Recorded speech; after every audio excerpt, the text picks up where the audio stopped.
Ooh, I'm live. we're live. We're live. Hello. Yes. Oh my gosh. Hello, everybody. Welcome to the Literally Dead Book Club. I'm just waiting to make sure it's going and everything is good. Let us know if you can hear us. I'm hearing feedback from somebody. That's weird. Shouldn't be me. Who knows? Just let us know if you can hear us and everything's great. Give me a little emoji. What emoji do I want today? Give me a ghost emoji if you read the book. Give me a heart emoji if you are just here for fun. Because we're going to, for the first couple minutes, we're going to try to keep it spoiler-free so we can convince you to read the book or turn you away from reading the book, depending on what you're looking for in a thriller. So quickly, before I introduce everybody that's here, I just want to remind you that we're talking about Home Before Dark by Riley Sager. Lots of ghosts. That's exciting. Okay, lots of people read it. And then this month, we're reading Catherine House. The following month, we're reading One by One. Look at me, I'm so organized. And the last month of 2020, we're reading The Only Good Indians. That's November, September, October, November. What else did I want to say? If you're watching this after the fact, you're not here live and you're watching the replay, definitely turn on the live chat so you can see what people are talking about as we go. And I think that's kind of it. So yeah, we're going to keep it spoiler free. We're just going to chat, convince you to read the book, maybe. I don't know anybody's rating. I don't know if Chanel and Starla even like this book. I don't know anything. So I'm going to let them introduce themselves, kind of what to expect from their channels. So if you have never heard of these lovely people, they're linked in the description and you can know what to expect as far as like what they read. And then I also asked if they could each provide a couple of their favorite thrillers, just so you know their typical reading taste. That's it. Chanel, go for it. Oh, okay. Hi, everyone. I'm Chanel from Chanel Time. And I guess if you were to come to my channel, you'd probably see a lot of thrillers, romance, and then movie/TV content. And my top thrillers would honestly be Pretty Girls by Karen Slaughter, and then maybe Lock Every Door by Riley Sager. Nice. Yeah, those. Oh, also Turn of the Key by Ruth Ware. Those three are those are my top three. Yeah. I don't know what else we're supposed to say. My name is Starla from the channel Starla Reads. On my channel, I read a lot of science fiction and fantasy and thrillers, or the Holy Trinity over on my channel. My favorite thrillers are probably Confessions by Kane Minato. That's a really good one. Our Kind of Cruelty by Araminta Hall. And what else would it be? I recently read Uzumaki by Junji Ito, which is a horror manga. It was really creepy. That's a great rec. Wow. Our Kind of Cruelty I have on my TBR, but I've never actually heard that many people talk about it. I'm gonna jot it down so I remember to push it up on my TBR. I really like it. I read it before I started my booktube channel, so I never really got a chance to talk about it, but I really liked it. Yeah. Cool. Okay, and then as far as Riley Sager goes, what have you guys read from him before? So I've read all 4 of his books. If I had to rank them, because I know that's a question that comes up, my favorite is still Lock Every Door. And then my next one is Home Before Dark, which is the one we just read. So what about you guys? I've only read 2 Riley Sager books, so Lock Every Door and then this. So, but I do want to read all of his books. I want to read every single one now, so we'll see. I have also only read 2, Lock Every Door and this one, but I have one of the others. I think it's The Last Time I Lied, and I've already ordered the very first one. I forgot what it's called. Nice. All right. Okay, I just want to check. All right, everybody. Okay, I don't know if I might have not clarified. Somebody asked, it's not spoiler free the entire time. I just want to make sure that for a little bit it's spoiler free. The whole live show, but my goal is always like a half-hour live show, so we'll try to keep it spoiler free for a little bit, and then we'll really get into it. So, if you guys want to, should you just tell me? Okay. I'm nervous to know your rating because I really don't know. So I'll just say mine's a 4. Like, I felt really good about this book. It's not my favorite Riley Sager. It's not my favorite haunted house book, but I really enjoyed it. And I talked about it in my wrap up. So, okay, what about you guys? Mine's also a 4. Originally, it was a 3.5, and I had rounded it down to a 3. But after watching the Hill House show, I don't know why, it made me love this book so much more. So I weird. went back to Goodreads and like made it a 4. So I really loved it. Yeah. My final rating is like a 3.5, and maybe not as much for me feeling comfortable to round it up to a 4. Like, I'm very comfortable with 3.5. Sure. Okay. I was worried you were going to be like 1 star. Fucking hate it. No, it's for man. reasons. I feel like that's actually a pretty common, if I'm looking at the comments, 3 and 4 stars is pretty much the norm here. I really like the 5s. I'm excited you guys like loved it. I will say, I think I did 3.5 though, because I have read a Riley Sager before, so I kind of knew what to expect from his writing. Yeah. I feel like if this was my first of his, I actually wouldn't have liked it as much. Oh, interesting. Okay.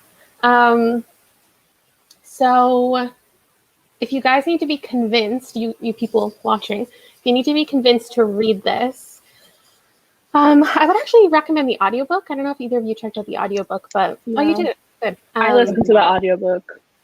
I listened to like part of it as an audiobook, and I actually think it was pretty strong because if you're somebody who gets easily confused or lost when there's a lot of things going on or there's different perspectives, I think the audiobook can help you because there's 2 things happening in this book that I'll let Starla explain in a minute.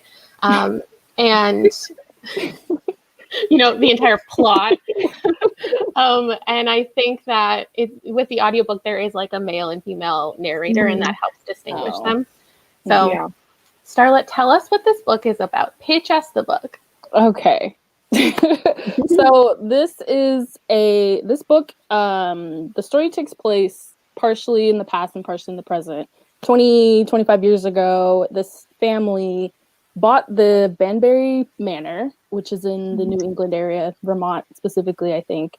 And they only spend 20 days in there before renting out, leaving all their stuff, saying this is the worst house, it's haunted, it's going to kill us. And so the story takes place in 2 timelines, alternating chapters. The past is from the father's perspective, where he's talking about leading up to buying the house and living in the house and to eventually leaving the house. And the present day chapters are from the daughter's perspective, Maggie, who was 5 years old when they lived in the house.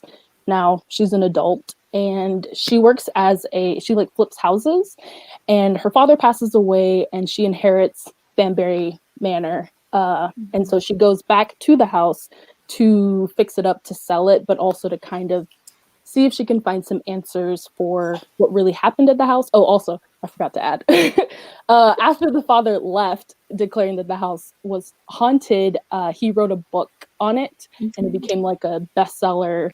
And so like the whole world knows about her and her family. And some people believe them that the house is haunted. Some people think it's a hoax. And it's a big question of, is it or isn't it? Wow, that was talent. Was that good? Wow, you even got the New England part. I didn't even know where this was. I remember because they kept bringing up Boston for some reason. Boston. I remember that. I feel like something that happens with me, I feel like I talk about this in every single live show, but like as soon as I'm done a thriller, I swear a week later, I cannot tell you what happened in the book. Like I can't tell you the plot. I can't tell you the location. I can't tell you the names. I'm lost. I'm the same, which is purposely why I left this book to be the last book that I read in August. Smart. Especially if you're reading like a lot of thrillers at once or like in a month. It's like, which villain was this book? Which... Okay, I feel like I'm the opposite with thrillers. You always remember No, it? I'm saying I feel like I'm the opposite. Yeah, that's the one genre that I cannot forget. Like months later, I'll be like, oh my gosh, that plot twist. That's why I can't reread thrillers because it sticks with me forever.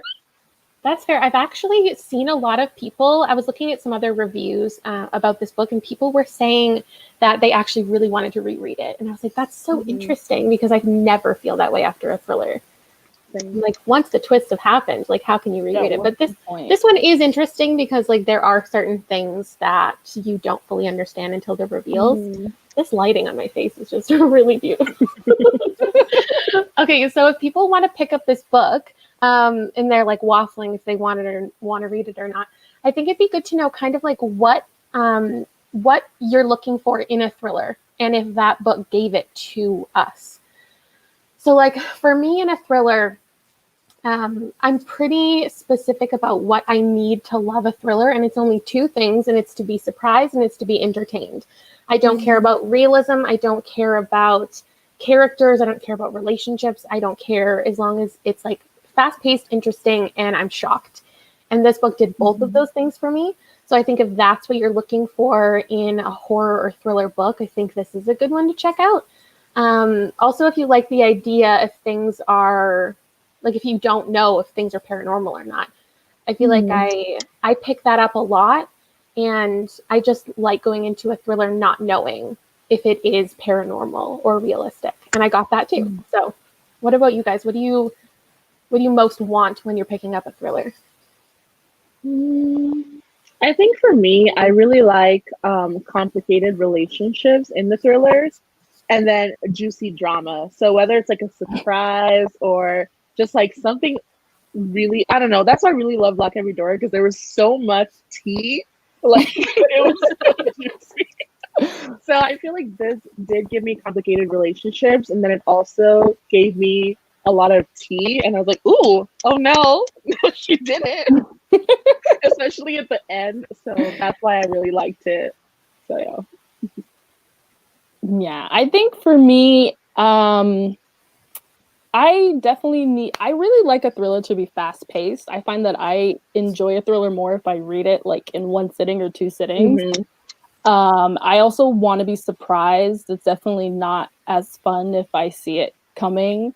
And I want to care about the characters, because something's happening with them. So, like, if I don't care about them, then I don't really care if they die or that's not. pretty normal. Right. I'm just the weird one who's like, I don't give a fuck. You're so nice, Starla. I'm like, oh, are they gonna die? No, that is what I'm like. Are they gonna die? Do I care if they die? Because if I don't care about them, then I'm like, I don't care if you die. Yeah, I think this is kind of a book for people who love thriller and horror. I don't know if this is necessarily a book that's a good transition into thrillers and horror. Because, like, if you love romance and you want to try, there's no romance in here. If you want to try, like, if you love slow contemporary, this doesn't really give you that. I think this is really for, not that every thriller fan's going to like it, but I think it's more so for that audience already, I guess. Yeah, I do think. Yeah, I think, like, for me, I actually didn't think it was fast paced at all. There was so much of the book, like in the early parts, where I was so bored, where I was like, what? Maybe that's because there was just like no drama until we got halfway. And I was like, where's the tea? I need like reality TV show drama. No, I feel that. Yeah, so I didn't think it was fast paced, but I do agree with what you're saying about like the transition. Yeah, I think it's definitely a slower. I actually don't even know what category to put this in. Like, I don't know. I don't think you can call it a thriller or a mystery or horror. Like, it's kind of a mishmash of all of them. It's a little suspenseful. It's a little mysterious. It's kind of a mix of everything. If you're traditionally scared by horror, this might be too scary for you. I don't know. Because, like, I can't, do you guys normally get scared by, have you ever been scared by a book? Like, did this book scare you? I've been scared by a book. Pretty Girl, that was horrifying. I think this is like a book that you probably shouldn't read if you're the kind of person who doesn't like being at home alone, or if you're kind of like scared of unfamiliar spaces. Like, if you don't like sleepovers at people's houses, don't read this book. Because it kind of made me scared to be by myself in a house. If you have an armoire in your bedroom, maybe don't read it. everyone has a totally different opinion, which is so hard to like who to recommend it to, because I don't think I've ever been actually scared by a book. But I do feel it's very kind of like anticipation. it almost kind of fits in like the paranormal kind of, because it's like when I hear horror, I kind of think more like aggressive. Yeah. Like Texas Chainsaw Massacre, like somebody's chasing you, trying to kill you, and you like see it and know it's happening kind of thing. Mm-hmm. This one's more kind of like what's going on. I don't really know exactly. Yeah, it's more just like kind of letting your mind trick you and things like that. Yeah. With that said, I did feel like really on edge for a couple scenes in this book. There's one specific scene that has to do with like photographs that Oh my gosh. Oh yeah. I was like, oh my god, I don't want to turn the page. What's gonna happen? And that scene specifically, I want to see it in a movie. Yeah. There was the one for me, and it was the armoire one. the very first one that kind of creeped me out. I think all the scenes with her dad scared me because he was just like, what's going on? And the whole time I was so confused because he believed it so much. And I was like, I'm scared. Yeah, like the book was so interesting because reading the book scenes, you were like, you're just reading a book. And you were like, okay, so this is a real account. And you're convincing yourself this is a real account. But then you're questioning it and you're like, because Maggie's questioning it in her scenes. And you're like, is it a real account? Okay, I think 15 minutes in, we can pretty much get into spoilers. So if you haven't read the book, head out. It's a good one. I think you should give it a go. Hopefully we've helped you decide if it's for you or not. And now we're going to spoil the shit out of it. Okay. I think the first question I just want to ask you is like, the first question I want to ask you is, did you prefer one thing over another? Because I feel like when there are books inside of books or there are multiple storylines, you always prefer one. And I want to know what you guys thought about that. Yeah, I definitely preferred the father's chapters over Maggie's chapters. Like hers kind of eventually got kind of dull. Like his chapters progressively got more interesting. Yeah. Like it got more and more and more, because like he was discovering more and more things throughout his chapters, and it was getting more and more apparent kind of what was going on. We're talking thrillers, like not what wasn't really going on, but what he thought was going on. But Maggie's, I don't know, I felt like there was like a dip in the middle with hers where like it was interesting at first and then she's just kind of meandering, and then it got interesting again at the end. Yeah, I agree. I really, really loved the dad's perspective because he made me honestly believe that what he wrote was what happened. I was like, oh my God. I was like, where can I buy the book? Yeah, I was like, let me pull up Goodreads and try to find this book right now. Yeah. His parts were so interesting. I completely agree. I actually, by the end, ended up liking them both equally, but I completely agree. There was a middle point in her story where I was like, I think that's actually when I switched to the audiobook, because I read the first maybe 100 pages with my eyeballs and the last 100 pages with my eyeballs, and then I read the middle portion with my ears. And I think it was because it was dragging a little, and I was like, I just need someone to read it to me. And I think that's also when I got a little bit lost. I was talking to the girls earlier that I don't remember like all the relationships and all the characters and how they all tied together, because, and I think it's because I switched the audiobook, which wasn't the best choice. I wish I had done it the entire time. Anyway. Okay, what was your favorite thing about the book? I already talked about mine. I love a book in general when you don't know if it's paranormal or not. And this one, spoilers, hi, it's not paranormal. Yeah. Yep. There's the big twist. So shocked. Same. Oh. I kind of Riley? assumed. I don't know, like I thought this was gonna be like actually paranormal, but Riley Sager's such a good writer. Like you start to believe everything and you're a fool at the end.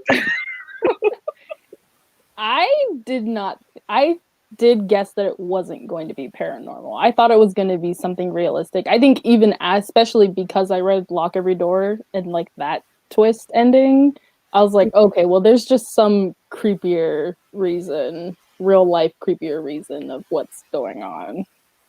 Okay, what was your favorite thing about the book then in general? My favorite had to have been like the very, very end where it had like a plot twist, but then plot twist, that plot twist isn't right. Another plot twist, because I did not expect that. I agree.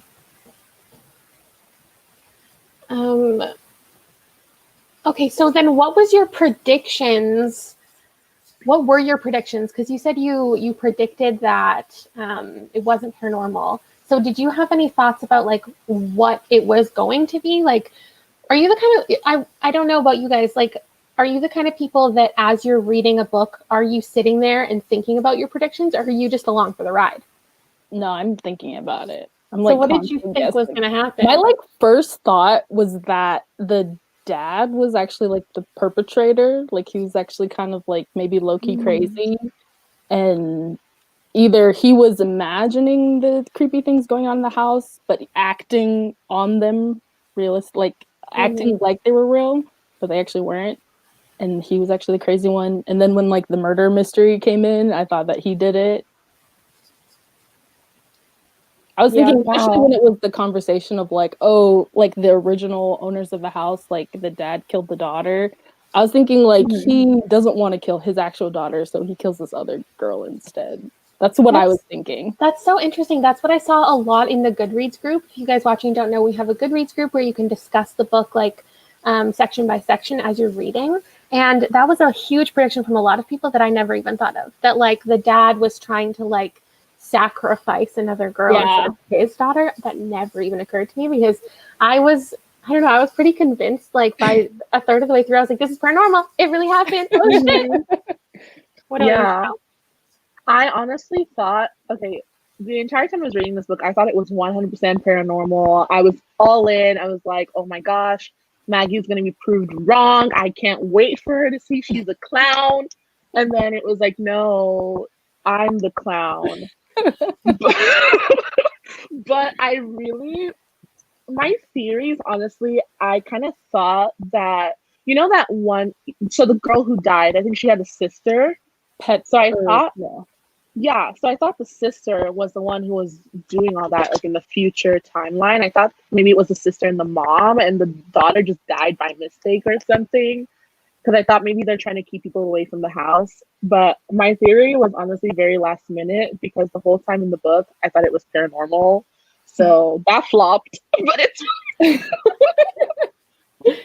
Yeah, as soon as we find out that there like is a dead girl and they find her bones, I don't remember how. Actually, my timeline of this book is so screwed up because of how I listened to it and read it. But like they find the bones, and then we have like a while to try to figure out who killed Petra, right? I think. Yeah. And so I was pretty sure it was the dad, and then I was pretty sure it was the mom because I was like, the mom isn't in this book enough that she could be the suspect. True. So then I convinced myself it was the mom. At no point, I'm telling you, zero, absolutely no point did I think that it was Maggie who killed her. And then it gets like revealed, but not really. It gets revealed that Maggie. The first reveal. If anybody is still here who hasn't read it, who just like wants to learn about it, how do we explain the plot twist ending, like timeline of it? So like they think so Maggie tells the police officer that like Dane did it, like the dude, and like they go to arrest him, but then the mom comes with like the letter from the father, and in the letter the father's like, Maggie actually killed Petra when you were like 5 by pushing her down the stairs. Right. And so that's like the big reveal because like that's when we find out that that's why he wrote the book to begin with. That he was like trying to protect his daughter because he thought his daughter killed the babysitter, this Petra, and so they like hid her body and they fled the house, and he wrote this book about how they fled the house because of ghosts, and that was like the whole thing. But then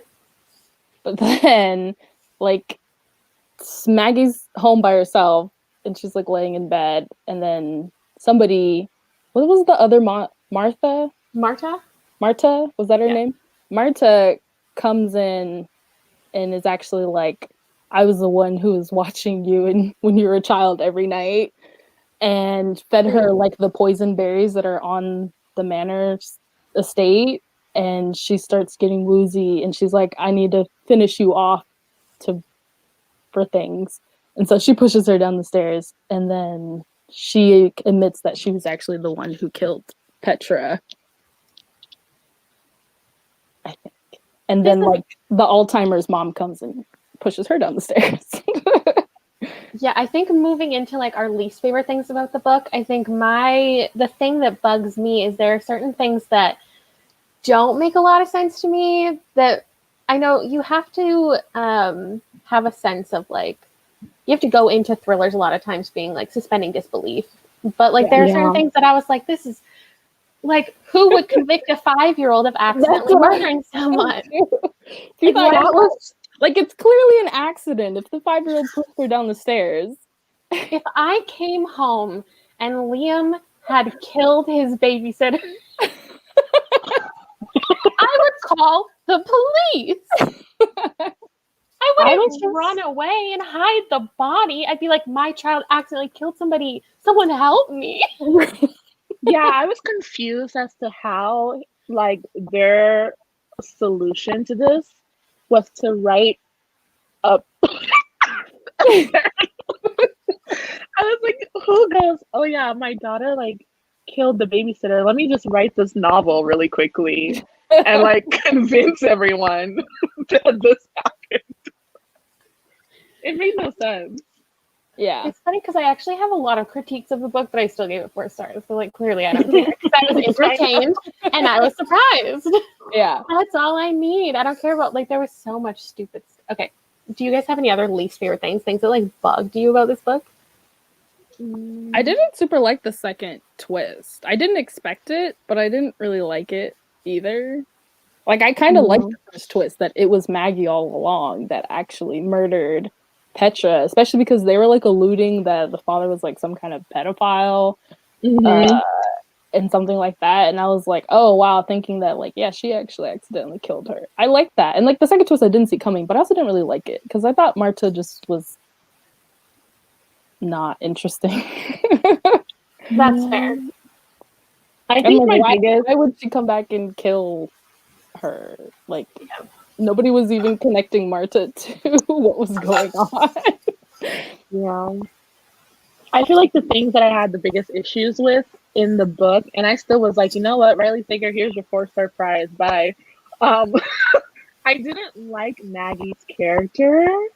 I mean, I didn't care that I didn't like her character, but I just didn't like her character because I just felt like she was just giving me like, I don't know, like, she was very boring. I don't want to say like, she was just very boring, and I feel like she didn't really grow or evolve as a character at all, which at the end of the day wasn't obviously a big deal for me, but I just feel like the whole time I was reading it, she could have just been anyone to me. So yeah, she wasn't very interesting. Yeah, I don't know, because like I agree with you, Starla, that was a good twist in itself because it shocked me, but the people who were predicting that, I feel like then they would have been disappointed. So like that's probably why he threw in another twist, because he was like, bitch, you thought. Yeah. But then guess what? And then guess what else? Because at the end, Marta actually dies at the end, doesn't she? Marta, yeah, like the mom of Petra, who was also like randomly coming into their house when they were living there, came and pushed Marta down the stairs. Right. And then we read the dad's like, another thing I don't often love in thrillers is like a big villainous monologue. And I feel like we got that a little bit with the dad's final letter. Yeah. Like, let me explain everything. And then Marta also did it. She was like, let me explain everything. It was like a little much. But I guess he did do a good job of like adding enough characters that you couldn't have predicted every single twist that happened, you know? Right. Also, I saw somebody mention this one thing that bugged them on in the Goodreads group that I didn't even clue into. But there were a lot of cases that didn't make a lot of sense because Maggie had read the book before she went to the house. Mm-hmm. But then a lot of things she didn't look into or think about or consider until we read them in the book. When it wouldn't have really, because like when she first entered the house, she was talking about like how there was a sagging ceiling where the bones were or something like that. But she didn't know that the bones were in there until 100 pages later when we found out the bones were in there. But she would have already known that her dad wrote the bones in there, or that there was like a dead body there, if she had already read the book once. Like, because she thought there was a dead body somewhere or something. And there were certain things that didn't make a lot of sense if you remember that Maggie has already read this book. Right. So that was interesting. But I didn't go into those things. I only clued in when I looked at I love this Goodreads group when people are like, when I can read everyone's thoughts, like every 100 pages, I'm like, oh, I didn't think about that either. Okay. Oh, someone said the dad didn't write about the bones. Oh, he wrote about something. He wrote about the hole. Snakes. Oh, the hole? Yeah, snakes. It was snakes. Because he was like making coffee or something, and there was like a snake in his cup. And then like it fell, and then there was a bunch of snakes. You know what? You got to give the dad some props. The creativity is amazing. I was a little confused at the beginning reading it too. Like, it confused after I finished it, thinking back to the beginning when I was reading it, because I thought the father's chapters were like his actual experience first, like buying the house and everything. And then like when I read his letter when he's like, no, it's not haunted. And I was like, wait, then what about all of the things you just talked about? That's true. That's true.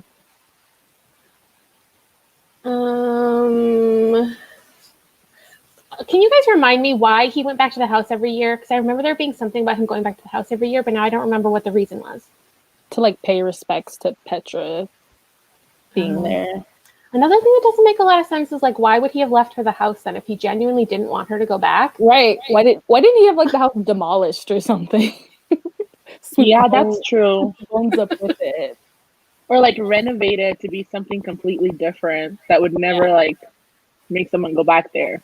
Or like leave it to the mom who was the only one who actually knew the truth. I would have completely bulldozed that house. Just built something completely new on top of it. If I was trying to hide a body. Yeah, because I know that. Yeah, I was going to say something, but then I realized it's a spoiler for the Hill House show. So let me just keep that. I actually think the saddest part of the book is the idea that like her dad died not knowing that she didn't actually kill the babysitter. Yeah. He died thinking that she did it. Yeah. Like, that's kind of depressing that like he spent all this time protecting her and never gets the satisfaction of knowing the truth. I'm kind of glad that he didn't find out though, because imagine like on your deathbed, your daughter's like, yeah, so I found out it wasn't me, and the entire book you wrote was years of secrets, and you ruined our entire lives for nothing. For nothing. You ruined their whole family for absolutely no reason. That so would I be hope probably he lives. Like, I'm kind of glad he died not knowing, so he can feel righteous. He's like, I did what I did for my daughter. Oh my god, that's so funny. Well, you know, that's fair. Let me know if you guys have any other questions that you want us to answer, things that like you're confused about in the book, or things that like you want to know our final thoughts on, because we're going to wrap it up now. And I'd like to wrap it up with, do you guys have any other, actually the comments would be a great place for this too. Does anyone have any recommendations for other books like this that you would recommend? I'm going to recommend The Missing Years by Lexi Elliott. Ooh. Because this is a similar. It's a similar premise. It's not a book inside a book, but it is like the idea of a dad leaving a giant manor to a young girl, or when he went missing when she was younger, and now as an adult she's inheriting the house. And it's got like that small town vibe. It's actually set, I think, in Scotland or Ireland. So if you like thrillers set there, I would recommend it. And it's also like you don't know if it's paranormal or not, which is kind of cool. Oh wow. Oh, what about like what was that book? The Death of Mrs Westaway? Doesn't she also inherit?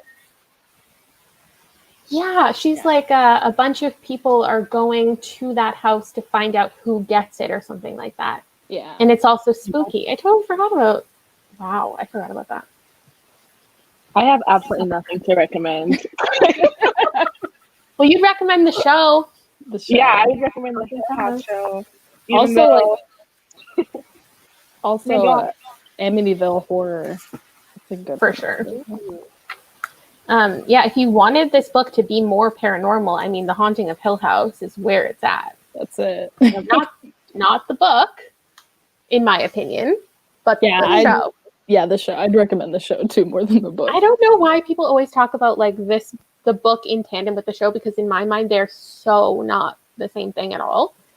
But I understand why it's in tandem, because it's based on it, but like they're not the same story. Like I don't think you could watch Hill House and then go read the book and love it in the same way. I don't know. Yeah. I never knew that was the cover of that book, so I thought Lala was literally holding up a memoir. It's gonna tell her. I held up the wrong book, some old lady's memoir. That's not it. I was like, oh, I appreciate you looking out for me. This is a bind up. Actually, her book, We Have Always Lived in the Castle, that I might recommend. But not The Haunting of Hill House necessarily. That's so funny. I also would recommend The Shining and A Head Full of Ghosts if you want like actual horror. If you left this wanting a little more paranormal. Or actually no, this one has a pretty similar vibe where like you don't know what's really going on. Okay, I'm gonna look through all these recommendations later because I know they're. why is it called Home Before Dark? I don't know. Why is it called Home Before Dark? Whoa. Probably, I don't know. It's a generic. No, because the house isn't where you want to be. I don't know if I Such a remember. great question. I don't remember that being like ever said in the book. Like I don't remember the parents ever telling her that or anything like that. Because sometimes in books they like will use the book's title in the book. Yeah. Right. But I don't remember that. I love the moment in a book when you get the title. It's You're the like, best. I That's love why. it. I don't know, because like Lock Every Door makes sense. Aren't the last two chapters Before Dark and After Dark? Wait, what? What? Somebody commented, aren't the last two chapters Before Dark and After Dark? The way I didn't even notice. I don't remember. Interesting.